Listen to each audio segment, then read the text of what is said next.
అనుమానాస్పద వ్యక్తులు కనిపిస్తే వెంటనే స్థానిక పోలీస్ స్టేషన్ కు గాని డైల్ 100 కు గాని సమాచారాన్ని అందివ్వండి. మీ వాహనాలను మీ ఇంటి ఆవరణలోనే పార్క్ చేసుకోండి. మీ ద్విచక్ర వాహనాలకు తప్పనిసరిగా తాళాలు వేయండి. అంతేకాకుండా చక్రాలకు చైన్స్ తో లాక్ వేయడం మంచిది. నమ్మకమైన వాచ్మెన్లను మాత్రమే సెక్యూరిటీ గార్డులుగా నియమించుకోండి. మీ ఇంట్లో అమర్చిన సీసీ ఇంటి ముందు చెత్త చెదారం, న్యూస్ పేపర్స్ మరియు పాల ప్యాకెట్లు జమ కానివ్వకుండా చూడండి. వాటిని కూడా గమనించి నేరస్తులు దొంగతనాలకు పాల్పడతారన్న విషయాన్ని మరిచిపోకండి.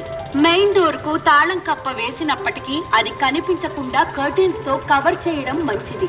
బయటకు వెళ్లేటప్పుడు ఇంటి లోపల మరియు బయట కూడా కనీసం కొన్ని లైట్లు వేసి ఉంచడం ఉత్తమం.